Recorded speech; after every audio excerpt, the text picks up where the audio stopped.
बोला बोला उमापति महादेव की। कौशिकनाथ बाबा की।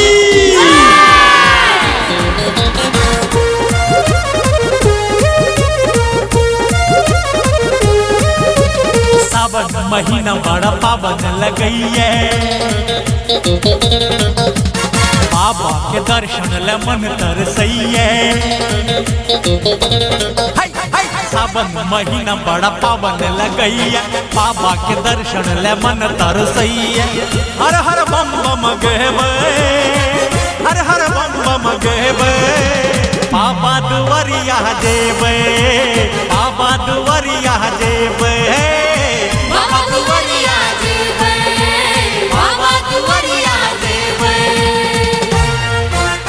सावन महीना बड़ा पावन लगइए, बाबा के दर्शन ले मन तरसइए। हर हर बम बम गेबे, हर हर बम बम गेबे, बाबा दुवरिया जेबे, बाबा दुवरिया जेबे, बाबा दुवरिया जेबे, बाबा दुवरिया जेबे।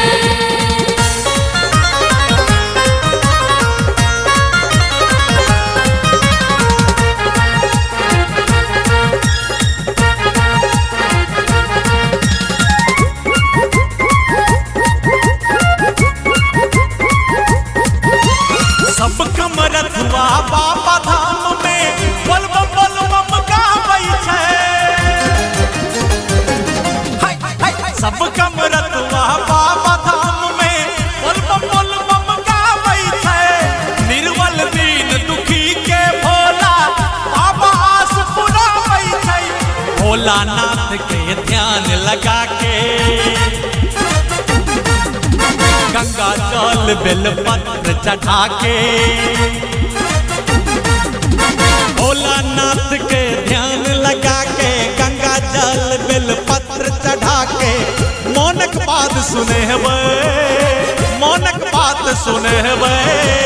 बाबा दुवरिया जेबे, बाबा दुवरिया जेबे, बाबा दुवरिया जेबे, बाबा दुवरिया जेबे। बोला बाबा बैजूनाथ की।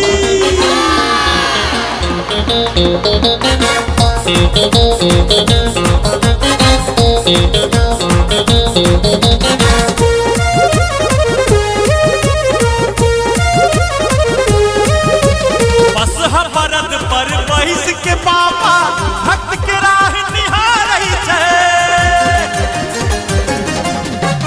बस बरद पर बैस के बाबा भक्त के राह निहारै छै। हाथ में त्रिशूल माथ पे चंदा डम डम डमरू बजाबै छै। गंगा घाट पर डुबकी लगा के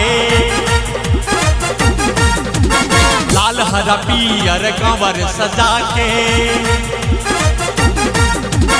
गंगा घाट पर डुबकी लगा के लाल हरा पियर कंवर सजा के बाबा नगरिया जेबे, बाबा नगरिया जेबे,